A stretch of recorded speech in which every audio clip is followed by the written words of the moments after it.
ಪಾಠ 1 ಯುದ್ಧ 1. ರಾಹಿಲನು ಯಾರು? ಸೈನ್ಯದಲ್ಲಿ ಸೇವೆ ಸಲ್ಲಿಸುತ್ತಿದ್ದ ಒಬ್ಬ ಡಾಕ್ಟರ್. 2. ರಾಹಿಲನು ತುರ್ತು ಪರಿಸ್ಥಿತಿ ನಿರ್ವಹಣೆಗೆ ಭದ್ರವಾಗಿ ಹಿಡಿದುಕೊಂಡಿದ್ದೇನು? ಔಷಧ ಮತ್ತು ಚಿಕಿತ್ಸಾ ಸಾಮಾನುಗಳ ಪೆಟ್ಟಿಗೆ. 3. ಗಡಿ ಪ್ರದೇಶದಲ್ಲಿ ಬ್ಲಾಕ್ ಔಟ್ ನಿಯಮವನ್ನು ಏತಕ್ಕಾಗಿ ಪಾಲಿಸಲಾಗುತ್ತದೆ? ಶತ್ರು ಸೈನಿಕರ ವೈಮಾನಿಕ ದಾಳಿಯಿಂದ ರಕ್ಷಿಸಿಕೊಳ್ಳಲು. 4. ರಾಹಿಲನು ಮುದುಕೆಯ ಎದುರಿಗೆ ನುಡಿದ ಗಂಭೀರವಾದ ಮಾತು ಯಾವುದು? ನಾನು ಯುದ್ಧ ಮಾಡುವ ಮೂರ್ಖರ ಕಡೆಯವನಲ್ಲ, ಸಂಕಷ್ಟಕ್ಕೀಡಾದ ಮನುಷ್ಯರ ಕಡೆಯವನು. 5. ಯುದ್ಧದ ಬಗ್ಗೆ ಮುದುಕೆಯ ಅಭಿಪ್ರಾಯವೇನು?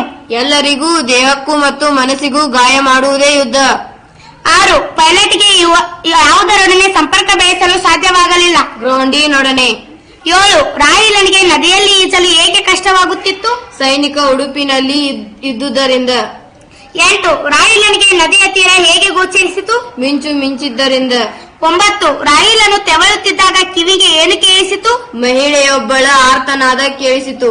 10. ಹೆಂಗಸೊಬ್ಬಳು ಮಗಳಿಗೆ ಏನೆಂದು ಸಾಂತ್ವನ ಮಾಡುತ್ತಿದ್ದಳು?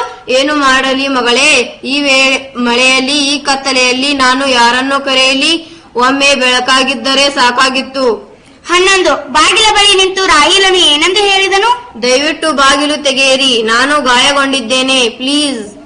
12. ಮುದುಕಿಯು ದೀಪವನ್ನು ರಾಹಿಲನ ಬಳಿ ತಂದು ಏನೆಂದು ಪ್ರಶ್ನಿಸಿದಳು? ಯಾರಪ್ಪ ನೀನು, ನಮ್ಮ ಕಡೆಯವನ ತಾನೇ? 13. ರಾಹಿಲನು ಮಹಿಳೆಯನ್ನು ಪರೀಕ್ಷಿಸುವಾಗ ಬಾಂಬಿನ ಸದ್ದು ಕೇಳಿ ಮನದಲ್ಲಿ ಅಂದುಕೊಂಡಿದ್ದೇನು?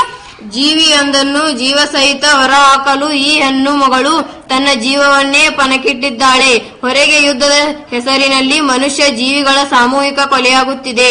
14. ರಾಹಿಲನ ಕಣ್ಣುಗಳನ್ನು ಕಂಡಾಗ ಮುದುಕಿಯು ಏನೆಂದುಕೊಂಡಳು? ಓ, ಈ ಕಣ್ಣುಗಳು ಯುದ್ಧಕ್ಕೆ ಹೋದ ನನ್ನ ಮಗನ ಕಣ್ಣುಗಳಂತೆಯೇ ಇವೆಯಲ್ಲ.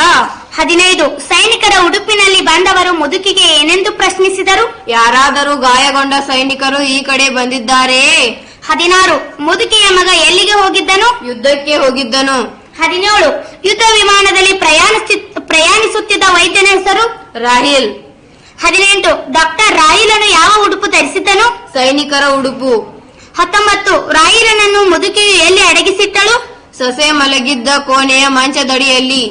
20. ಯುದ್ಧ ವಿಮಾನ ಸ್ಫೋಟಿಸಿದಾಗ ಹೇಗೆ ಚದುರಿ ಬಿತ್ತು? 100 ಹೋಳುಗಳಾಗಿ ಚದುರಿ ಬಿತ್ತು.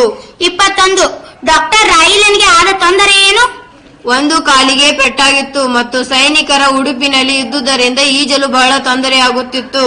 22. ರಾಹಿಲನಿಗೆ ಮಿಂಚಿನ ಬೆಳಕಿನಲ್ಲಿ ಕಣ್ಣಿಗೆ ಏನು ಕಾಣಿಸಿತು? ಸಮೀಪದಲ್ಲಿ ತೀರ ಮತ್ತು ಒಂಟಿ ಮನೆ ಕಾಣಿಸಿತು.